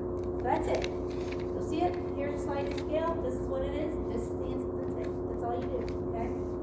So don't get tripped up on sliding scales. Again, it's not really best practice, but it's still pretty common there. Insulin side effects. So what does insulin do?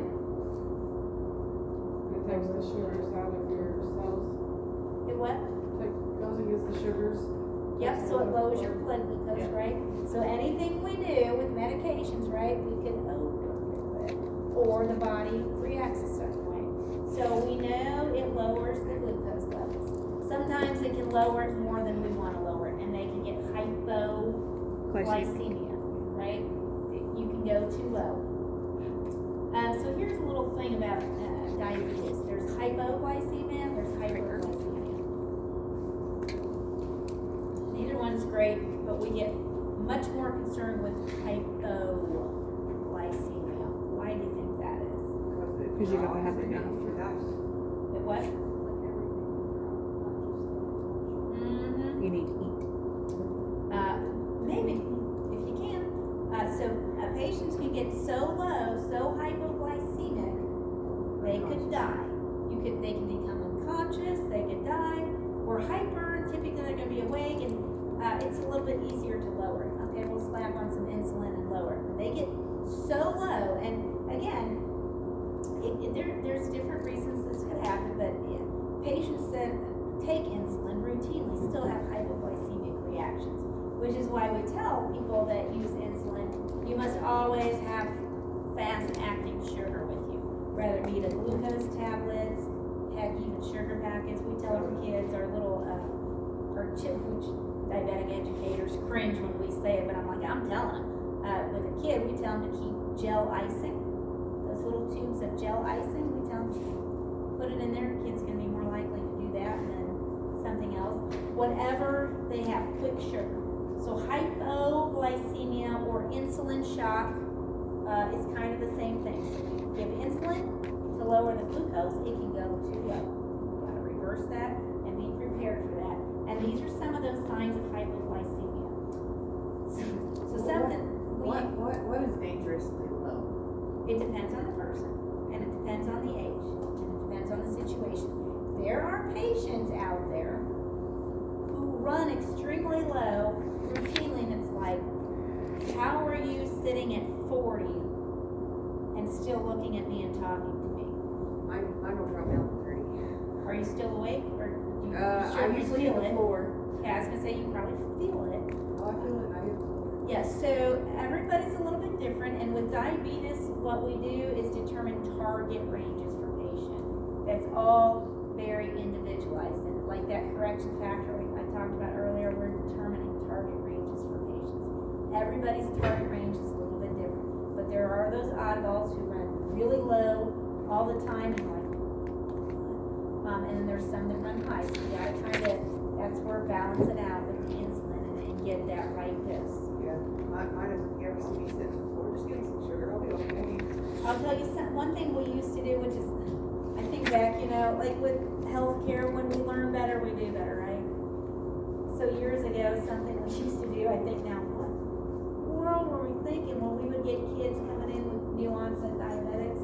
New onset, we used to keep them in the hospital longer, so we're trying to determine their target range and all that.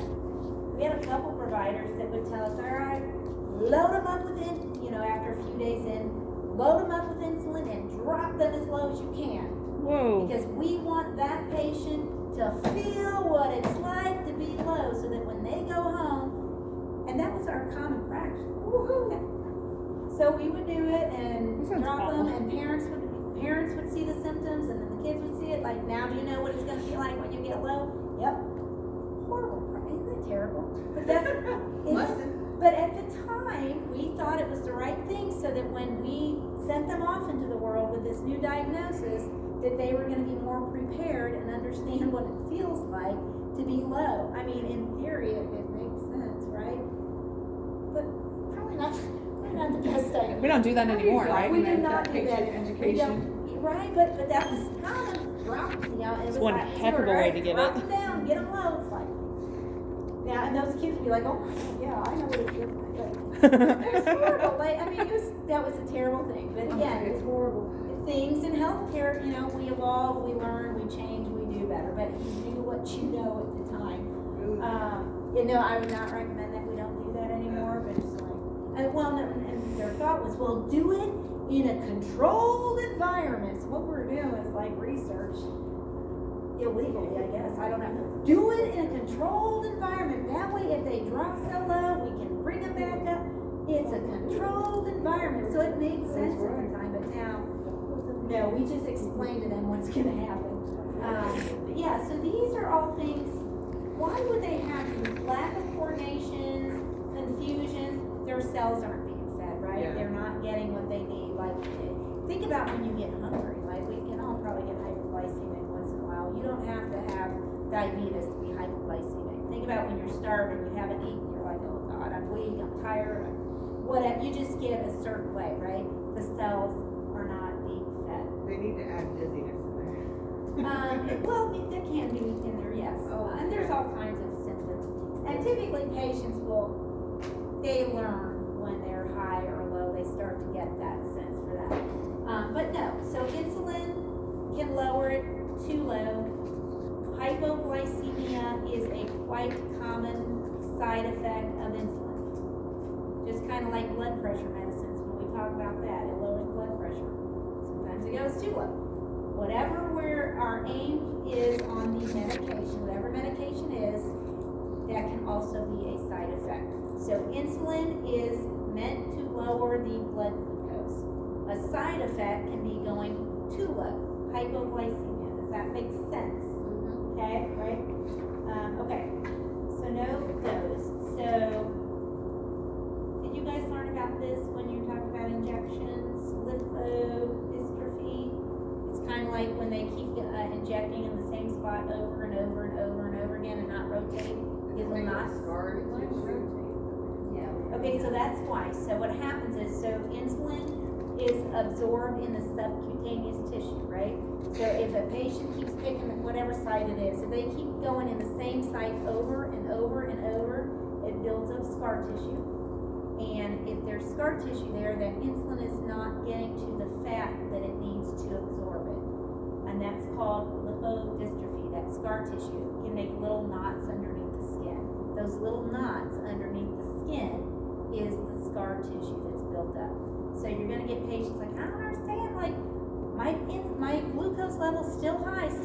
Well, it's still high because if you're going in the same site over and over into scar tissue, obviously it's not getting to the fat to absorb it and lower the glucose. So that's kind of a sign if you get those patients, they were controlled and now all of a sudden they're like, my glucose level is still high.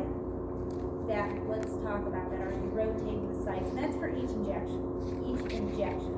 One of the books somewhere says, pick one site for a week. No. Each injection needs to be a different site, rotate it to prevent this lipodystrophy. Because again, you need it to be in the fat tissue to absorb. So that is why. Does that make sense? So there's a reason why we do what we do, right? That's the reasoning behind rotating. Don't worry about this dawn phenomenon. That's kind of a little complicated right now.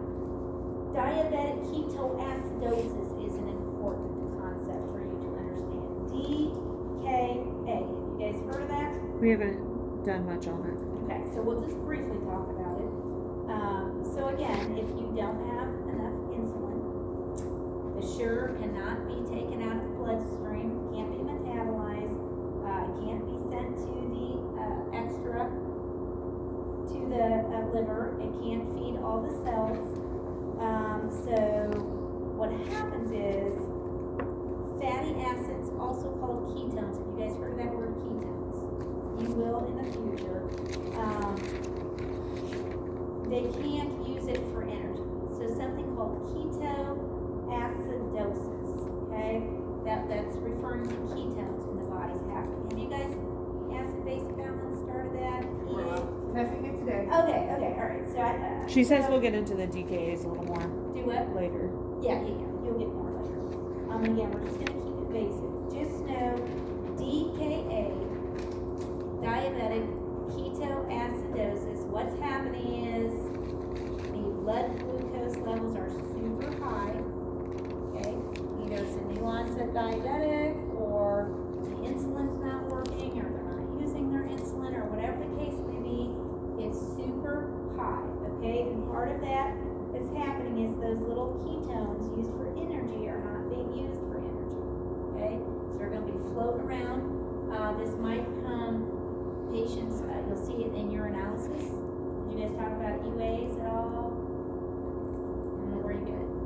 Did you practice that in lab? You should not have ketones in your urine. You should not have glucose in your urine. So what can happen with DKA, you're spilling over ketones, okay? Because there's nowhere else for it to go, so you might spill it over in your urine. Same with glucose, okay? So essentially, DKA is hyperglycemic, but one little component of that is also going to be the pH, okay? Acidosis. We'll have a little bit of acidosis going on. So what can happen with DKA, which is hyperglycemia? What can happen with hypoglycemia? Both are dangerous. Both can cause coma. Both can cause death. Okay. Again, it's typically if we catch them, we can reverse the DKA a little bit easier than the hypoglycemia. Has anybody worked with actual diabetics? So when they go low, have you worked with that at all? Yeah, we What have to happens? do gel. And They then get what? cold and clammy, sometimes very confused. I've seen it go really weird ways. I just Yes. have family members that get And it. well, what happens? You give it to them. You give them some sugar, right? Some gel or sugar or tablets or whatever. They pop up a little bit. Then what happens? Well, yeah, that's what I was gonna say. I had a woman that couldn't They walk need until some her blood sugar was up really high, and then she threw protein. a wheelchair across the hall. Yeah. So. They did Protein. what? I had a resident that she couldn't walk at all ever, but whenever one day her blood sugar like bottomed out, we gave her gel and then was like giving her orange juice, all kinds of nonsense, and she literally got out, walked to the hallway, and threw her I wheelchair. walked in 50 years. That's, I mean, she did. She got up, she walked through her wheelchair. Well, and that you can get your energy, but the bigger thing that happens with hypoglycemia, you give them the sugar, you bring them back up, and they go right back down. Unless they have something to Give hold it to it. them. So yes, you need it. So typically when they're hypoglycemic, we give them sugar, get them up, you need to also be getting some protein. That protein's gonna carry that and sustain that. So sugar and protein. That's why you might hear, give them peanut butter crackers. Or you might give them a little sugar and then add some whatever protein, cheese, peanut butter, whatever protein to then sustain it. Because they might bite them out again. Or we can get them back up. Because think about what we just gave them. We just gave them quick sugar, right? Really fast, simple carbs. That also moves through the body quickly too. So they're going to go back down. So yeah, hypoglycemia, hyperglycemia.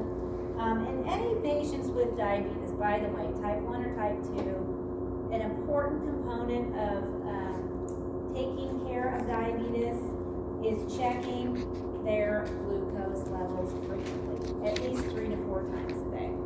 Whether they have a pump or finger stick, frequent monitoring of glucose is essential in controlling diabetes. So that's super, super important. My adopted mom figure has really uncontrolled diabetes, and we're constantly like, she'll be sitting there like this, and then all of a sudden you'll see her in the middle of a sentence start going like this, and we're like, hey, you need to check your blood sugar. Yeah, well, yeah. And it's important too with people with diabetes, if they live at home with people, it's important for family to understand what's going on with diabetes too, just so they can help. You guys went through the different sites, I would imagine, in lab, right? Different sites of administration. And again, just routine diabetes, we're monitoring for hypo and hyper. Both, it can go either way. And these are some of the things you do, again, with these page numbers.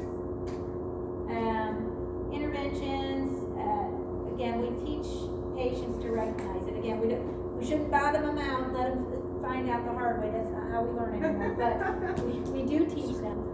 And patients do. They learn real quick. They go on like, whoa, they start learning their bodies very quickly and kind of know when they're going to have reactions. And it's not uncommon for insulin to be adjusted for patients when they're, illness, by the way. So your steroids cause hyperglycemia, so does illness.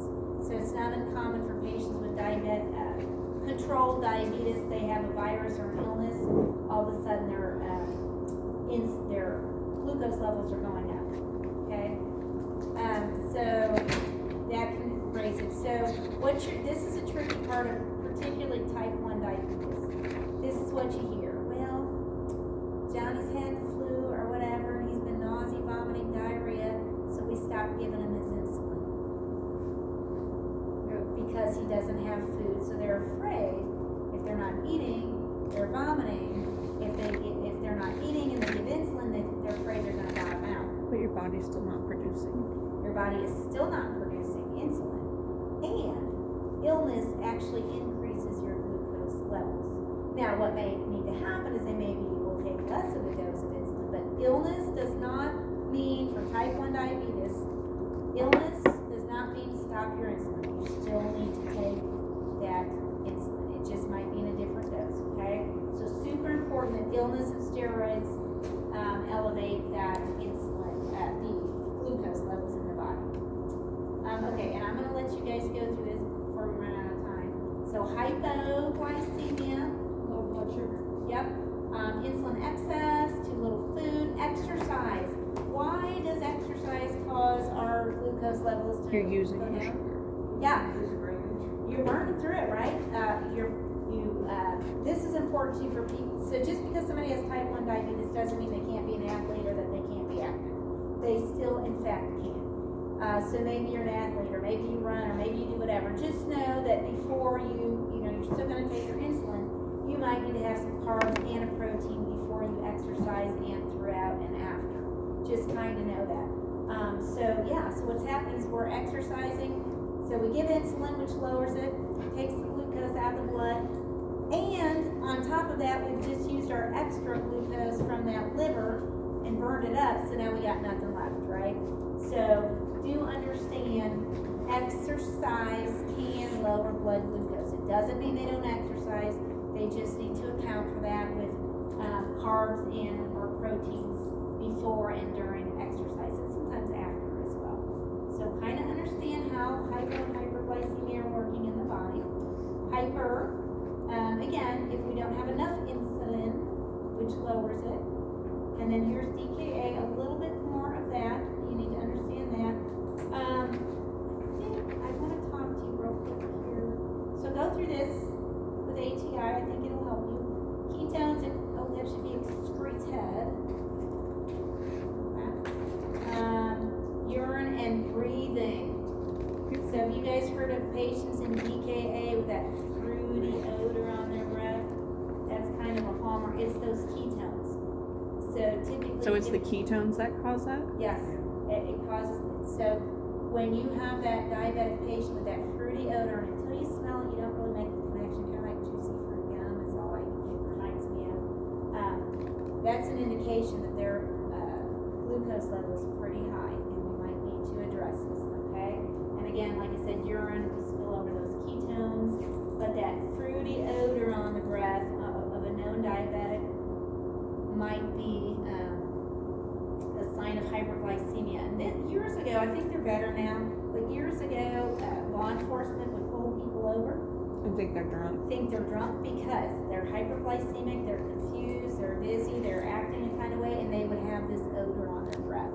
So they're acting drunk, they smell like maybe this could be alcohol on their breath, they would take them to jail. People were dying in jail in the holding cell from hyperglycemia. So now it's not uncommon for things like you'll hear now people getting pulled over and going to get blood tests. That's part of the reason why. So they've learned a lot, but yeah, they're used to be very common for hyperglycemic DKA patients getting pulled over thinking they're drunk and they're not, it's DKA. So it's kind of interesting. Again, and also in DKA, we're using the proteins and those fats for energy. And using those for energy, that's kind of what's spilling over in the urine as well. If you're a visual, just threw that in there for you. It's a little bit, down, some notes down below, if that helps you a little bit. I don't know. Handling insulin, we've already talked about that. You guys should know this. Injecting it, you should know that, right? Yes, it's all absolutely. Change needles, if it's a pen. Oral. What drug did I give you? Metformin. Okay. So I thought I talked about metformin. There's non-sulfonylureas. Glipizide is also another one. I did? Okay, good. Kind of, again, these are oral antihypoglycemics. It's not insulin, okay? So it works differently. So when you're looking at those drugs, make sure you look and see how they work. Some of them affect the pancreas directly with how much insulin it secretes. Some of it affect receptor sites of insulin. So look at how they work in the body, and that's going to give you a clue as to what's going on with them. So again, these sulfonylureas, oral antidiabetics are not insulin. This is a second generation, so it works a little bit better than the first generation. It has some GI side effects though, okay? Usually once a day. There's a little bit of a risk of hypoglycemia.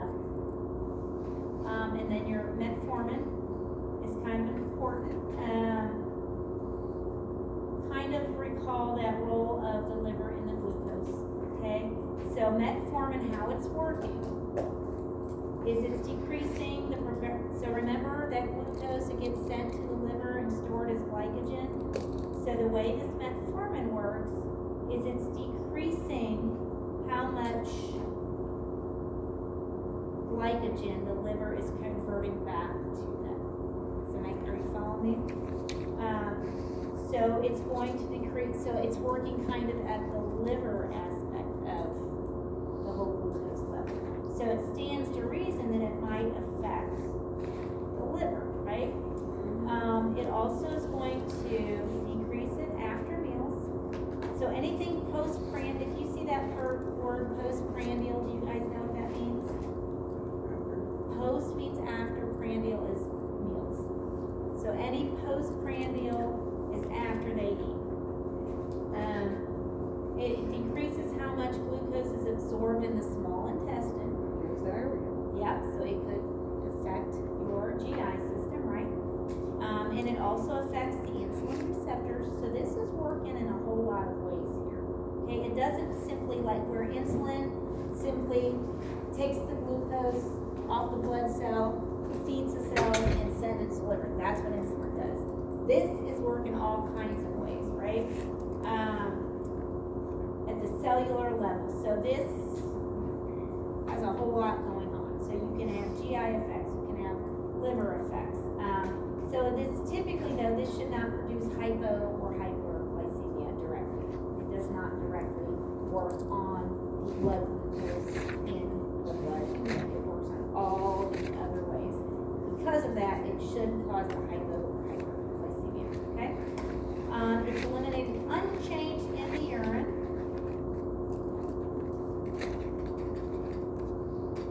So, patients that have renal function disorder, not a good idea. Okay? So this is also one. So it's unchanged in the urine. So it can be hard on the kidneys, right? So in and of itself, it's hard on the kidneys. So I think there is a slide in here.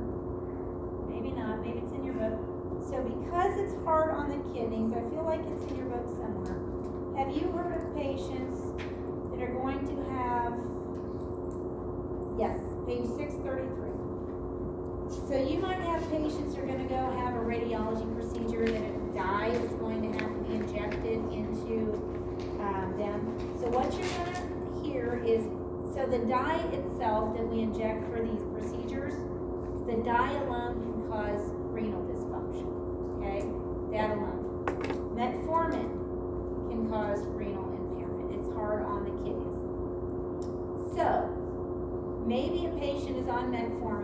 don't have renal impairment, right? They're fine, or on metformin, it's fine. But maybe one of these radiological procedures for IV contrast is ordered. You're gonna see the order if do not give with on metformin, or if a patient takes metformin, do not take X amount of hours before this IV contrast is inserted.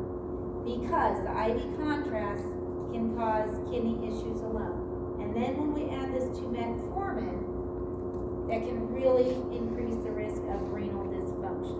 Okay? So on page 633, number one, if they already have renal impairment, this is not a good drug for them. But if they don't have renal impairment and they take this drug, and they're going to get IV contrast, we need to hold the metformin for X amount of hours so that we do not kill their kidneys. Does that make sense? I don't know how deeply it explains that. It's okay. Top of 633 under the vital lines.